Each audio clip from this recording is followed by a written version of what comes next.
Hello and welcome. Today I have as my guest Ann Sterzinger, author of 3 books, including No Swim, Girl Detective, and The Talkative Corpse. And she has also translated a book called In the Sky by, and you're going to have to help me out here. The original author was Octave Mirbeau. Octave Mirbeau, thank you. And that was from French to English, correct? Yeah. Okay. Anne is an interesting lady. She has a degree in, is it classical letters or do you just call it the classics? I got a degree in classical letters and a degree in French modern letters. I got them both at the same time. Okay, so obviously this is a very linguistically talented woman, and I'm going to let her tell us more about herself. She can say as much or as little as she likes. Anne, please, you have the floor. Could you just tell our audience just a little bit about yourself? Thanks. Well, I actually didn't get those degrees till I was 30. I spent or misspent most of my youth working in restaurants to keep myself in beer and crappy apartments, and then sort of apprenticing my way into journalism. When print journalism went the way of the Twin Towers, basically. I was going to say the dodo bird, but okay, that'll work too. Yeah, the two seemed to start falling at about the same time. I finally decided to go get a college degree. Ironically, to try to make myself more marketable in whatever the economy shook out into, but it actually wound up making me less marketable because the time that I spent memorizing Greek deponent verbs and learning to translate French into English was the time that I should have spent learning to blog and Twitter, because the entire literary world is now. I was working on a written interview today where I was bitching and moaning because. You used to have writers who spent all their time writing, carefully composed and revised books, and now it was a smaller number of writers. Now you have millions of writers writing maybe one or two hastily composed mishmashes of supposed fiction that's actually just complaining about their own lives, and billions of tweets. Yeah, I come to notice that too.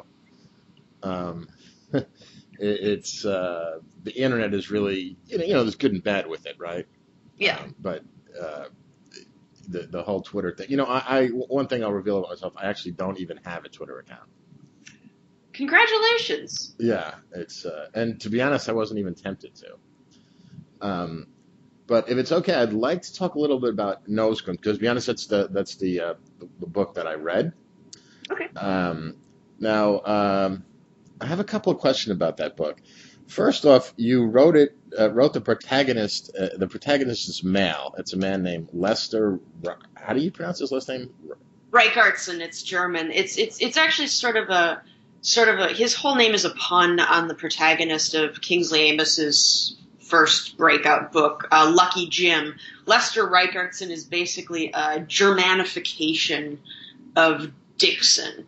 It's Richard's son, and Dixon is sort of English for Reichertsen. Oh, interesting. Okay, I didn't know that. I was wondering why you picked that last name like that. Is Sterzinger a German name? Yeah. I assumed it sounded German. So okay. So my first question is, you chose to write from a male perspective. Why was that?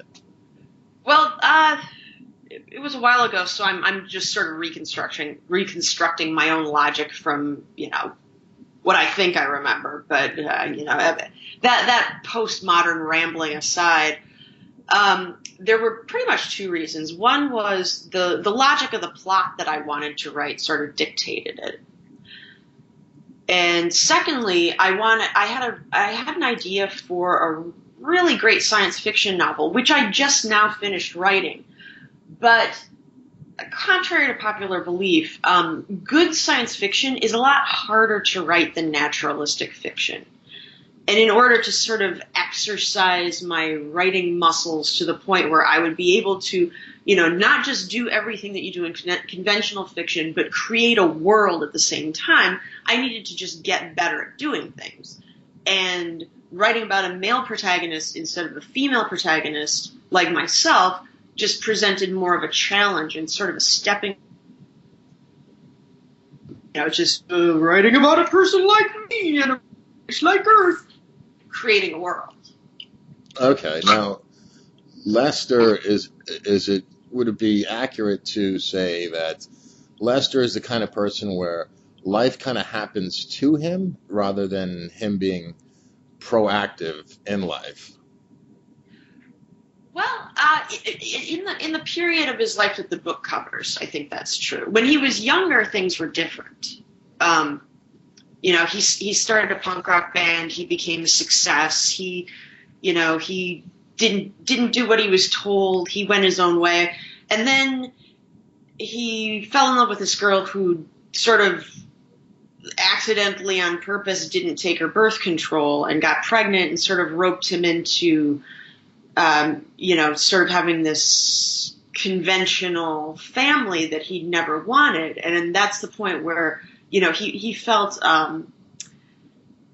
like it was his duty to go along with this, but he also felt like all of his decisions were being taken out of his own hands. And that's when he started becoming very passive aggressive.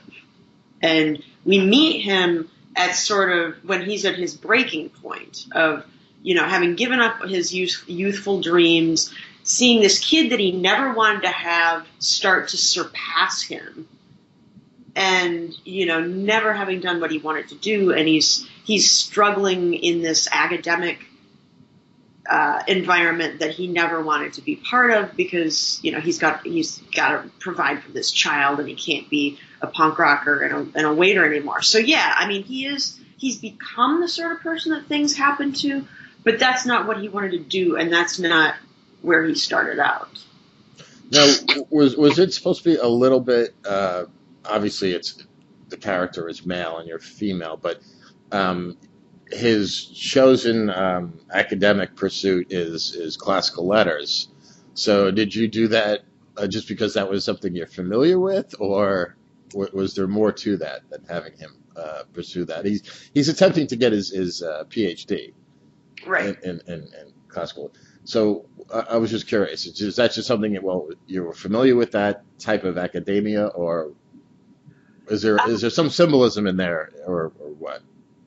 Yeah. I mean, part of it was that I never actually tried to get my PhD, but I really enjoyed studying that discipline, and I wanted to, I wasn't nuts about the academic environment, but I did want to, share some of the stuff that I discovered through that with a modern audience, because kids don't get Latin in junior high the way they used to.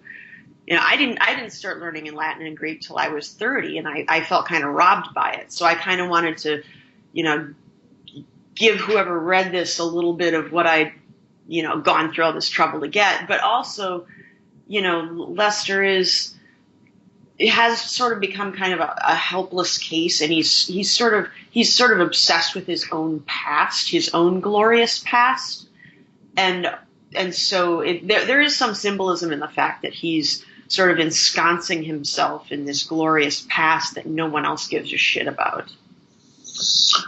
Okay, so interesting. So and so that kind of parallels with the studying of ancient languages like Latin and Greek, which are really the foundation of English language, right? Yeah. So okay, so that's interesting. I read something somewhere that I think 25% of English words come from Latin, 25% come from Greek, and the rest are kind of from Germanic languages. I don't know if that's completely true. It sounds intuitive. Yeah, that's well, because I remember some people saying like, oh, if I just studied Latin, I would have known everything, and actually it's only about a quarter of English words have Latin derivatives. Yeah. And I guess some of them must come from French, must come through the French through the Norman invasion, even though the weird thing about Latin and French and Latin and English is a lot of Latinate words that we use in English are closer to the original Latin than the French Latin derivative. Because for them, it's sort of floated up through the centuries, but for us, some academic grabbed it in like 1600 and threw it into the language, you know, in its 200 AD form. Well, that might also have to do with the Roman invasion of Britain and the way that they kept a foothold there for a longer period of time, while modern day France, what the Romans called Gaul, had been kind of underwent successive waves of Germanic invasions. Could be. I don't know about that. I'm a little bit of a geek about that early history, but never from a linguistic point of view. But anyway, about so Lester is rather he's not. I didn't necessarily find him likable, just more kind of pathetic. How is it you wanted him to come across, or did you have an idea about how he should come across to the reader, or you just wanted the reader to, hey, just make up your own mind? Actually, my intention was to make him funny. I wanted the reader to have some sympathy for him, because I mean I've had a lot of readers respond to him with like, this is I like this book, but this character is terribly unlikable, and I'm thinking he's not, you know, he's not a hero, but I think some reader response is less conditioned by the way people are how likable most people are in real life than it is conditioned by how likable most writers try to make their protagonists. You know, in fiction, we're used to seeing, and this is another reason why I wanted to write a character who was not like me, who was of the opposite gender. A lot of writers have a lot of trouble making their protagonists warts and all, because they're kind of the writer's avatar. Mm-hmm. You know, this, and so instead of showing things warts and all, they wind up just projecting an idealized version of themselves. And so people are used to reading, you know, characters in fiction that maybe are presented as warts and all, but they're really kind of sterilized. Whereas, you know, since Lester was, you know, that I mean, he's obviously something like me, but he was, you know, that much distance from me. I've never been male. I've never had a kid. I've never been married. I didn't try to get my PhD. He's distanced from me on all these levels. I didn't feel tempted to sort of defend myself by making him seem, you know, by writing, you know, I write a lot of internal dialogue for him, and it's really what I imagine is going through his head, and not a sort of like, well, I'm going to make him sound a little better because people are going to think he's me. You know, I was freer to make him as disgusting as human beings actually are. So I think if people find him unlikable, it's not so much that he's a particularly unlikable human being. It's that a lot of fictional depictions of human beings are sterilized, if that makes any sense. Yeah, I think so. I guess it also comes down to how the reader's view of humanity in general. So everybody has different types of people that they tend to like or dislike. So I just had trouble with the guy. You know, you kind of want to say, dude, just get your shit together. You know what I mean? And I know you did a little bit of that on purpose. But also something I found interesting was, or this is my interpretation, that he was the epitome of the Gen Xer. Yeah. Would that be fair to say? We're both Gen Xers, so to speak. Yeah. No, I meant you and me. So you kind of wrote that voice, and I don't mean this in a condescending way, but you were kind of like the voice of my generation when you wrote that. Like some of the criticisms you have about the way Lester is kind of trapped. That was, I believe, you were also trying to say that's true of people of our generation. Oh yeah, Yeah, I mean the first scene where he's looking at this. Yeah, I did that on purpose. He's got this shelf full of, his old toys that some of them he actually had when he was a kid, and some of them he bought as, irony when he was in his 20s, and then there are the ones that he bought out of sheer sadness when he was in his 30s.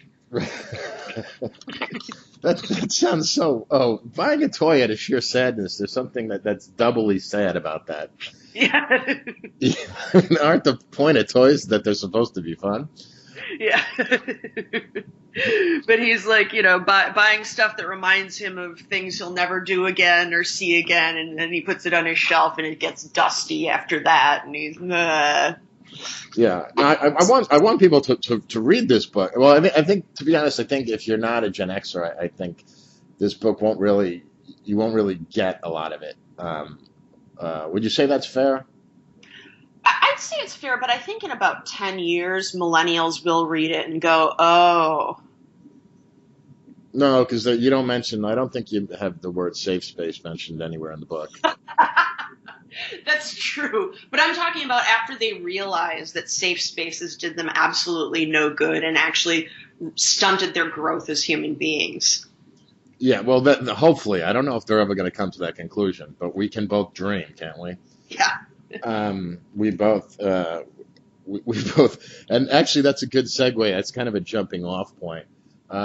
You have, personally, you kind of have some, let me see if I can think the right word, a little bit of disgust for the typical millennial. Yeah, I think disgust is a good word. Well, it's a PG-13 show, so, I didn't want to use another word. Maybe existential terror. Well, that's a phrase, not a word, but go ahead. Okay, that terror. Like, oh God, I'm going to be in a nursing home and these people are going to be in charge of it. Yeah, well, that's why I'm building my Kevorkian machine right now. So. I know. I have no intention of winding up in a nursing home. People in my family, unfortunately, tend to live to be 100 years old, but only about the last 6 months is dementia and not being able to walk. So. Well, that's good, except so you don't really. Hopefully, you won't have to worry about it, provided you continue to keep winning the genetic lottery in your family. Exactly. Yeah, that's good. Yeah, my family too is like that. My grandfather was on my mother, at least on my mother's side, lived to be so old that they don't even know how old he was when he died. I'm not kidding. It was from Ireland, so there's pretty much no records in Ireland before 1916. Wow. Because of the Easter Rising, the Civil War. I mean, it wasn't a country until 1921. So anyway. Right. Yeah. So my mother honestly doesn't know, and he married very late, and she was the youngest child, so she honestly has no idea how old he was when he died. And, I never got to meet him or anything like that. But back to this Gen X angst thing. I kind of know what you meant by that, because like I said, we're of similar ages. How do you see the Gen X's now? What is your opinion on them? Because I mean, you are a little bit of let's be honest, you are a bit of a social critic. I mean, I've read your blog. You have some strong opinions on people and things and stuff like that. So how do you feel the Gen X's? Do you feel that we're kind of like the lost generation after World War I, or if you were to compare us to another generation in time and space, who would you say we're most like? Oh, wow. Yeah, that would be good. Or one of the writers that I'm reading up on right now, Wiesmal, he's actually having a comeback. I'm working on a biography of him with David Wolin, and this generation that was sort of living in Paris at the end of the 19th century was kind of trapped between the old Catholic world and they were only a couple of decades away from the splitting of the atom, but they still had one foot in this traditional Catholic world. I just read a scene today where the author's avatar is going into this old church, and there's a guy up in the bell tower whose whole career has been ringing bells in churches, and he's talking about how, yeah, in a few years they'll all these bells will be run by electricity. You know, like their relationship to the modern world is sort of like our relationship to the 21st century in the computer world. Like we grew up in one world, and suddenly when we were supposed to be in the prime of our lives, everything changed. Okay. Expound on that. By saying everything changed. You know, when I was young, I wanted to be a writer, and I wanted to write novels, and I wanted to be a journalist. And there was a completely, there was one business model for being a writer and a journalist. And, I spent my whole life making sacrifices, washing dishes, doing all this stuff to fit into that business model. And suddenly, right when I was at the point where I should have been, making it in my career, everything changed, and suddenly everything is on the internet. Okay. Yeah. So people don't read books made out of paper anymore. We read books made out of pixels, which I'm guilty of as well. I mean, to be honest, there's good and bad about that, though, because I think I don't want to say I would have read more, but it's easier for me to read more types of books now. Like, for example, like getting published now, anyone can self-publish, which is good. So that gives me a chance to read authors like yourself, who have a lot. It's a lot tougher to get published because the getting published, there's so much politics going on in there, and it's so PC. You know what I mean? So there's good and bad in that.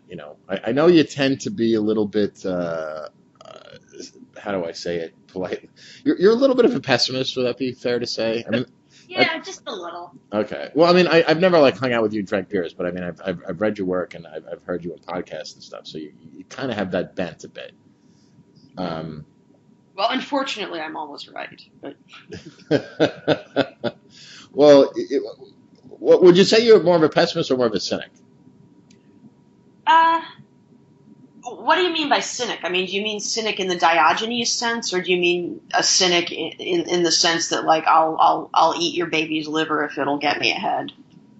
I'm probably more in the Diogenes sense of the word. Well, I don't know, because you're an antinatalist, so when you said eat the babies, I don't know, you kind of freaked me out. I don't know if you meant to do that or not. I just don't want them to be conceived. Oh, okay. Because it's bad for the babies. Wow, that was really the little golden books version of antinatalism there. Well, I think isn't pessimism sort of a facet of Diogenes style cynicism? Well, yes, except that they say that inside every cynic there is supposedly a jaded idealist. Right. So I was wondering, would you consider that apt? Yeah, I mean, I remember being a bright, geeky teenager in a small town thinking, I'll go out and make it in the world and change the world. And then I got out into the world and I was like, oh, that shitty little small town was just a microcosm of all the bullshit out here. Okay. Everybody gets smacked a bit by life a few times. That's how it is, and I feel you on that. I mean, a lot. I guess my childhood sucked so bad. I kind of had the attitude it can only get better, and it more or less did. So, in that sense, maybe I was lucky. It had to get better, and then I guess it is better, but there's also been a lot of other shit, Yeah, of course. We won't get into those real detailed stuff. But, one thing I did find interesting in researching you is that you're this huge fan of Lena Dunham's HBO Girls. Yeah, I love that show. I totally love it. Could you, Get the popcorn. could, Yeah, could you just talk about Lena Dunham? Because I know you have such a strong admiration for her and her work and her tremendous talent and the huge difficulties she's had to overcome to reach the level of success she's at and all the tragedies she has to deal with now on a daily basis, just being Lena Dunham. I think you just summed it up in one giant mountain of sarcasm. I mean, I was going to write an article about her for Talkies magazine, and I thought, well, how bad could this show be? So I made myself watch some of it, and it was just scrape your jaw up off the floor, terrible.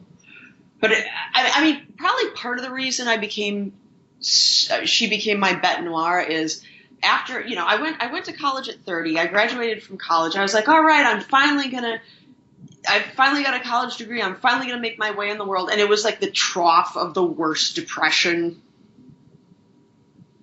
You're talking about when you were in academia. I mean, when I came out of academia, Okay. When I got my degree and came out, and I was like, all right, I got a degree now. No more shit jobs. This is going to be great. I got out, and it was like the trough of the worst depression, in recent memory. So I wound up, doing even worse jobs than I'd had before I went to get my college degree. I was working in this god-awful pizza restaurant for minimum wage.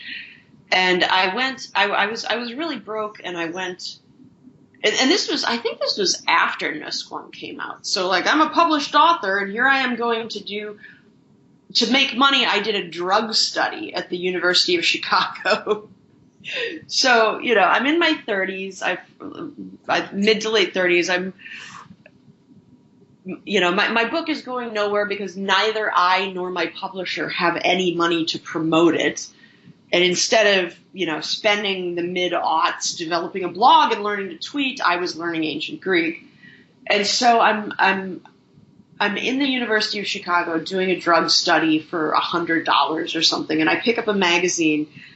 And I think it's the New Yorker. Why they would Sorry to interrupt, but when you said these drug studies, is that like the thing they had? I mean, I remember when I was back in college where I had to show up every morning, and I remember that they literally had us take like 5 times the recommended dose of Tristan for 2 weeks.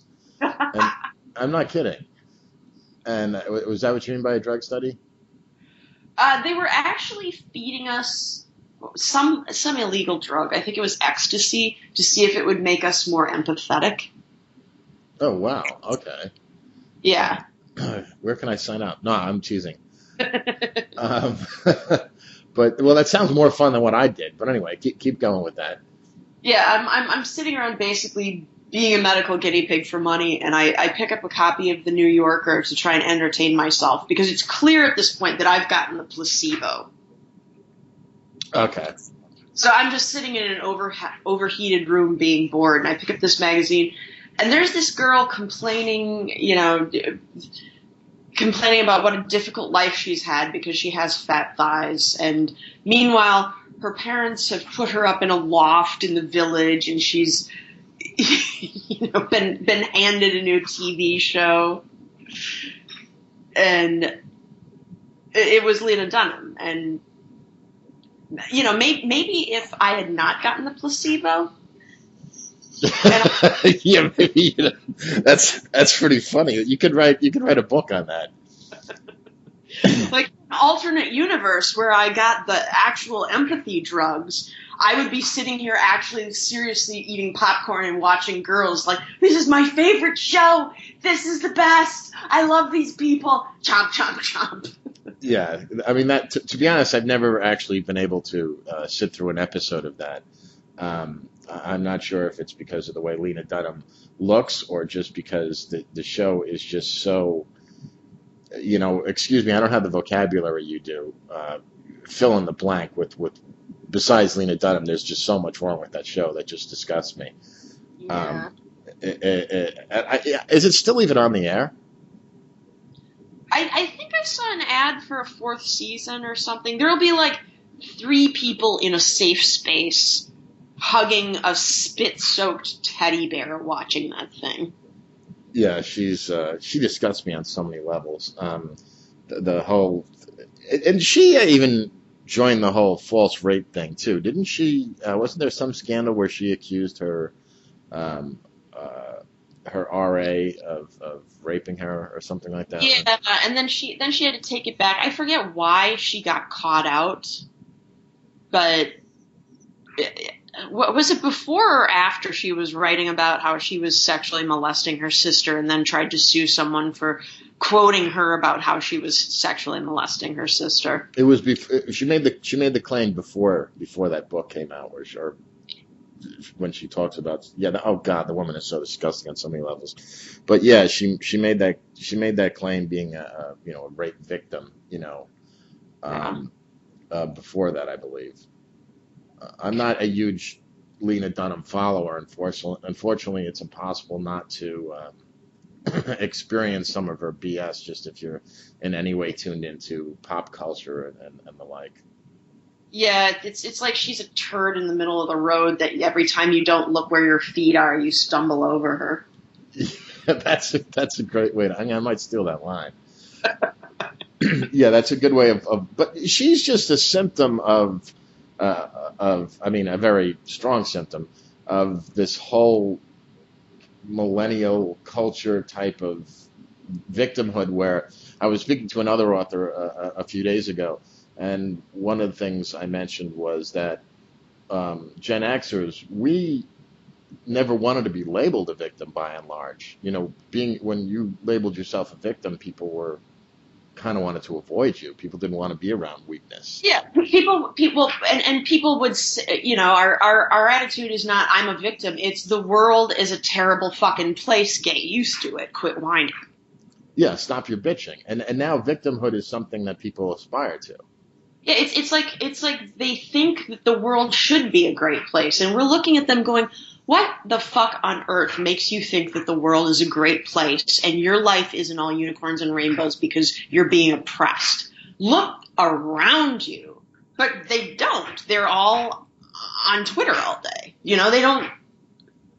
If I go on the L these days, I get on there and everybody's got their face in their phone. And if you try to make eye contact with somebody, they look at you like they're still 5 years old and you're a child molester. And for those who don't know, the L is public transit in Chicago. Oh, sorry. Yeah, the you get on the train and it's just, it's just a train full of weirdos. And I think maybe they do think that the world should be all sunshine and rainbows because in the environment that they try to immerse their brains in 24/7, everything is mediated by a graphic designer. So, how do you think that this came about? Like, why is there such this huge difference? You think between, and by the way, for the record, we should also say that you're no fan of baby boomers either. No. So, do you think it's just your feelings about our generation, Gen X, is just because you're part of it, so you're just more sympathetic to it, or do you really think that your criticisms of the generations that are the bookends of the Gen X are really as bad as you see them? Well, I suppose time will tell more. What's the word? More subspecie eternitatis than I'm able to see right now. But I think the other day I was listening to Stéphane Molyneux's call-in show, and some kid who is apparently very high on having just discovered anarcho-capitalism. Oh, Jesus. was sort of piping to Stéphane about how do we get back at the baby boomers and Generation X for having screwed us? Because they're so much bigger and more powerful than we are. How can we get back at those guys from having screwed us? And Stéphane Molyneux kind of steered him into just blaming it on the baby boomers. And I was thinking, Generation X is demographically very small. In a democracy, we have very little power because our demographic just doesn't have that much voting swing. Unlike the baby boomers who've been controlling everything since they could vote, yeah. Yeah, and the millennials are also a very large generation because the baby boomers were still having kids right around the time that the few Generation Xers who bothered to have kids had their kids too. So, we're kind of sandwiched between these two huge and very self-important demographics. And honestly, I think the dominant cultural medium at the time shaped both of those groups. Like TV and pop music and the whole hippie thing kind of gave baby boomers an inflated sense of self-importance. And entitlement. And entitlement, yeah. I mean, they saw themselves as stars of this great narrative that had never existed before. And the internet came up, as millennials were coming of age. And once again, our generation, aside from our relatively small voting power, is kind of sandwiched in between there. We had Kurt Cobain, we had punk rock, right? Which is an intrinsically deflationary. It was DIY before DIY had the power of the internet behind it. Interesting. Do you feel that the anger that is common with a lot of Gen Xers as we get older now, we enter our 40s, do you feel that anger is, how do I put this? The anger, gender-wise, how do you think that male Gen Xers and female Gen Xers view the world? What do you think are the similarities and differences gender-wise? And the reason I think I can ask you that is because you wrote a book from a male perspective. Right. Well, I remember when I was in my late teens and early 20s, I remember feminism seeming like kind of a very baby boomer thing. And I kind of felt like these older, more affluent women were telling me how I was supposed to relate to men my own age and who were in the same situation that I was in. And I was kind of like, how dare you tell me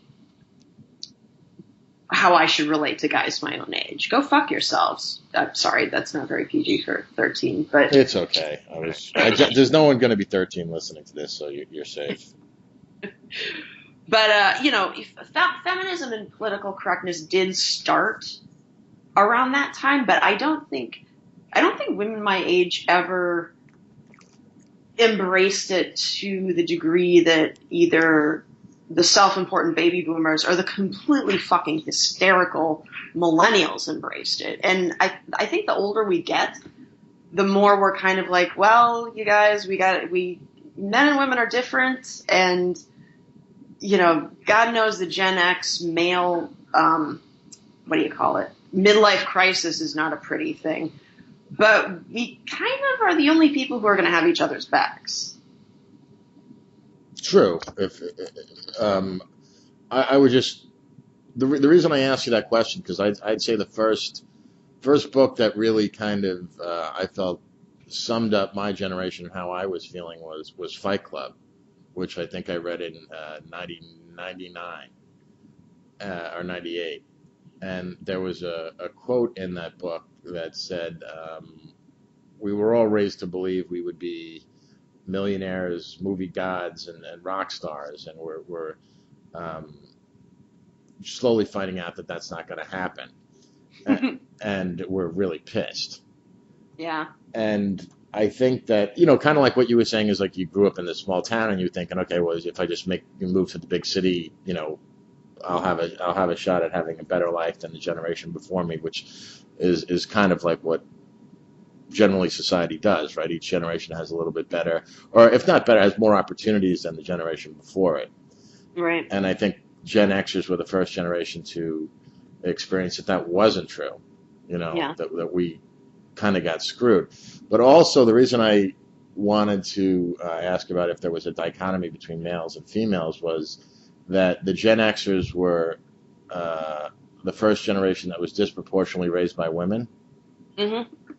And I believe that had a terrible impact on the males of Gen X, and I was wondering if you could speak to that a little bit, if you want to or not. Well, I actually was raised in a two-parent family. Okay, thank God. Yeah. Yeah, I mean, they fought like cats and dogs, but they were traditional Catholics, and they fought like cats and dogs, but they stayed together, and it was it was kind of rough on me, but they're happier in their old age. Right. Well, I mean, that's the whole thing, though, is like that everybody thinks that you can get out of, when you ask people, well, why did you get divorced? Well, I wasn't happy anymore. And I'm like, well, so what? Yeah. And I think that everybody is so concerned about themselves and their own happiness. They're not looking, because I always, I mean, I'm single. I've never been married. And for several reasons, I decided not to marry. But I think that marriage is not just about the two individuals involved, but it's kind of where you stand up before God and the community and everyone else, and you make a commitment to two people make a commitment to each other to be a part of society as husband and wife. Yeah, and and maybe this is a flaw of everybody who was born after TV and movies were invented. People get this idea that your whole relationship is supposed to be wine and flowers and fireworks, and the minute there's any struggle, people are like, oh well, no fault divorce, goodbye. Yeah, I think no fault divorce has had a disastrous effect on families, both both on the husband and wife that dissolve the marriage, and also the children, who are usually the real casualties of divorce. Yeah.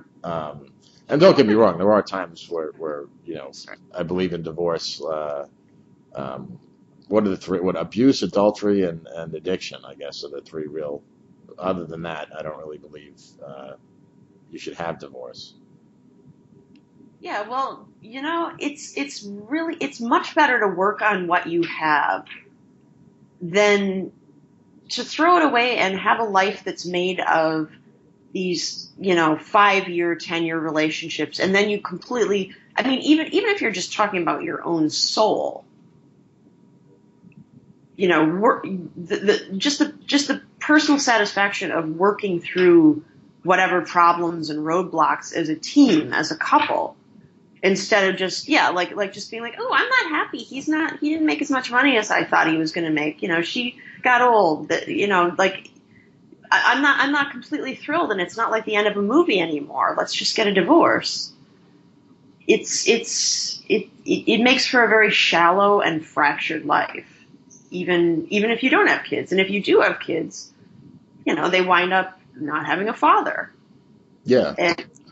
And watching, I think a lot of men my age were very wary of getting married, and I've never been married either, because they saw their fathers just get, aside from the family being torn apart, they saw their fathers get financially raped.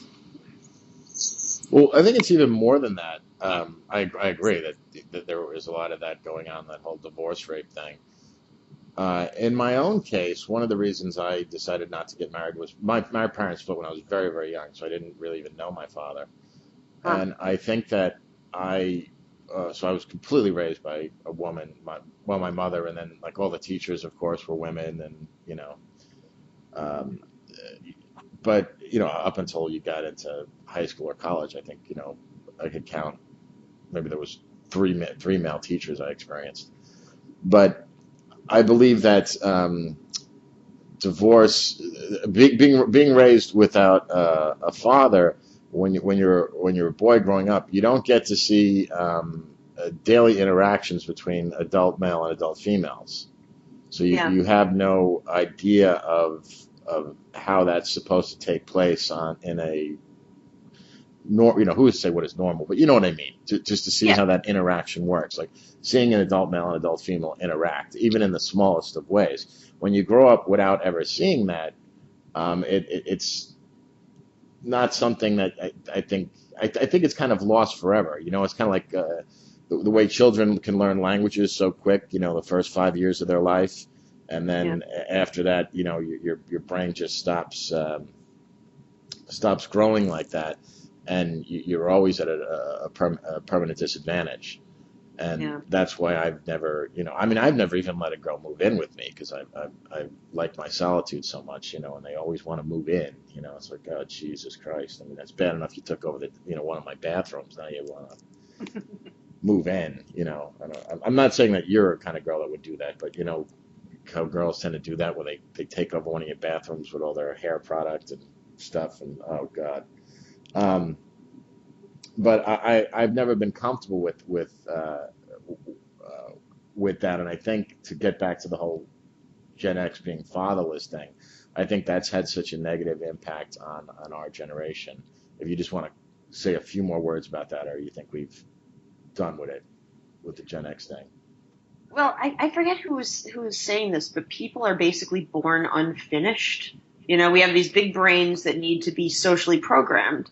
And yeah, if we learn things from each other, and if you don't get to see a man and a woman interacting, it's not like you're not like a cat or a dog. I mean, even cats and dogs need to learn socialization, but you can't just instinctively go, okay, like this is how you do it. I mean, most kids even need to be told a penis goes in a vagina. How are they going to figure out the rest of it without someone showing them? Right. And they learned it intuitively, or, you know, basically by mimicking what they see, Yeah. you know, from early childhood. So I think that the damage. I wonder if in academia if they've done any studies about that. Well, of course they haven't, because that would Yeah. be that would go against the current narrative. Yeah, you're not going to get a lot of funding for that one. No, you're not. That's another thing that I find very frustrating. Can we just briefly touch on feminist theory, or as I like to call it, bullshit? Sure. What you I don't want to label you, but would it be fair to say you're an anti-feminist? Yeah. Okay. Yeah. If you had to pick, what's your biggest bone you have to pick with that whole theory? Um, Sorry, I just got a mental image of that screaming woman with the red hair and the lipstick. Oh, Big Red. Oh, yeah. Like that just flashed in front of my face. I was like, well, that. She was pretty scary, man. It took me a couple days to recover from that video. But it's just, I guess it's the willful ignoring just evidence and reason, and the bizarre.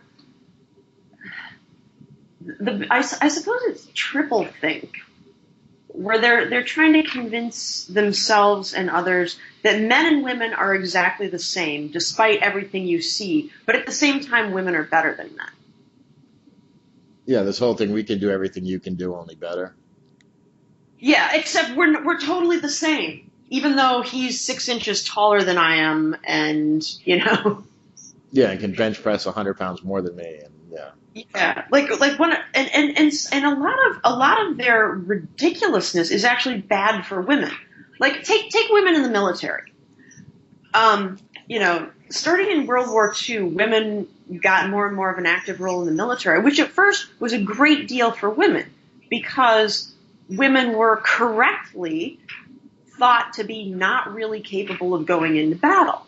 Because if I'm with a 200-pound guy and he gets shot, I'm not going to be able to carry him over the wall to safety. It's just physically not possible. But when the army started modernizing, they needed they not every position was a combat position. So women got into the military and were able to do things like be ferry pilots, be clerical workers, do behind the line stuff. Yeah, support staff. Yeah, support staff, where they got veteran status, they got the good taxpayer paid goodies, the salaries, the pension plan. They got all the great stuff without having to get shot at. Yeah, which seems nice. You get to join the military, and you're pretty much guaranteed you're not going to get shot at. Yeah, it's a great fucking deal. They had it. They were on Easy Street, and then some of them stupidly decided that we can do anything, you can do better. So, send my 120-pound ass out there to get shot at. Like, way to go. Way to fucking go. That was a brilliant idea. Well, we can take solace in the fact that we're both too old to be drafted now. That's true. That's true. I think that happened after I was too old to be drafted. I'm like, whew, Yeah, well, I think 28, I think, is where they cut it off. And now another thing that pisses me off about feminism, it seems that they want all the rights and none of the responsibilities. Yeah, which is just, I mean, it's evil to use a sort of melodramatic word, but it's evil. It is really evil to ask for things and not want to give anything in return. Yeah, actually, that's a good way to sum up I think it's really like that. And just one other thing I want to touch on feminism, and this is my own view of it, but I believe feminism is there's something. I believe feminism is kind of like socialism's like uglier little sister. I I really believe that it's kind of socialism, but it's in the guise of defending or advocating for a specific gender. Yeah. That's how I view it, and ultimately, I believe it's destructive to a society at large. I don't believe a society can stay feminist for any length of time without imploding. Well, you can't function when you're pretending that true things aren't true, you know? Yeah, and that's there's kind of an attempt now in society where we're totally trying to homogenize everything, where there's no such thing. Race is a social construct, gender is a social construct. I swear to God, if I hear social construct one more time, I'm going to shoot somebody. Yeah, everyone's just interchangeable, and I've actually heard that's sort of suspiciously convenient for the global hyper capitalists to make everyone fungible. Yeah, well, there is a conspiracy theory about feminism that the powers that be, or the capitalist class, created feminism to double the amount of workers and reduce the wages. Oh, that's. I'm not sure if it was conscious, but it certainly had that effect.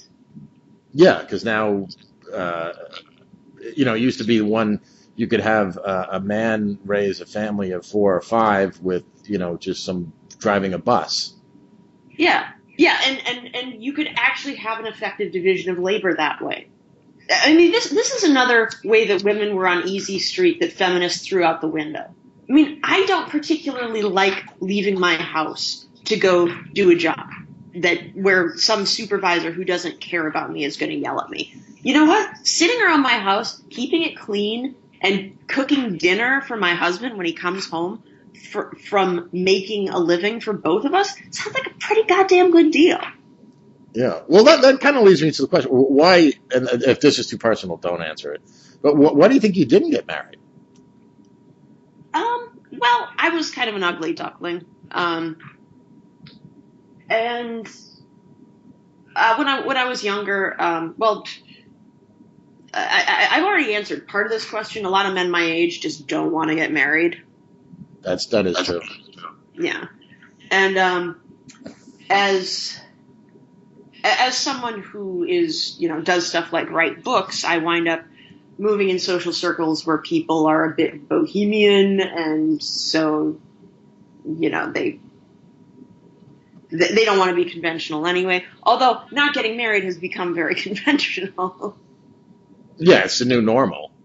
Yeah, for better or worse. Yeah, I mean, yeah, I would love to be married and be a housewife, but just never happened. Oh, okay. I didn't know that about you. I didn't know I thought you were always kind of. I thought you always kind of viewed yourself as kind of like the writer who wanted to live this kind of, at least for a woman, a very unconventional lifestyle. Although not a feminist one, but unconventional in the sense you didn't. I don't know. I just never pictured you, making cookies. Well, to be honest, I have a little bit of the same problem you have. The reasons why are actually more personal than I feel like talking about right now, just because. Oh yeah, please don't. I don't want. But I really do. When I got away from home and got enough money that I didn't have to have roommates, I have trouble sharing my space too. I really like being alone and being able to come into a place where I can lock the door and there's nobody in there but me, because it feels safe. Right. And so I think I put up with a lot of guys who didn't want to commit just because there was part of me that was scared that I would have to share my house with somebody else. And you didn't want them to know that you ripped the heads off your Barbie dolls and stuff like that. That was. Well, exactly. I'm just teasing you. I'm just teasing. Okay, well we're coming up on the limit here, but could you tell us about what you're working on now? Yeah. I actually have just finished writing the science fiction novel that Nusquam was kind of a warm-up for. Yeah, you've been talking about that for a while. Where the hell is it? It is looking for a publisher. Okay, you don't want to self-publish. I don't want to self-publish this time because I really want somebody to help me actually help this book get the attention that I think it deserves. I've spent a lot of time writing it. It's funny. It's dark. It's a dystopia. It's there's a lot of work and time and effort in it, and I really.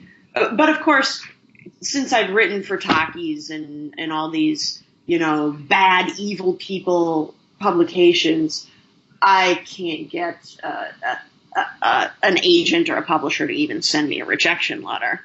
Oh God.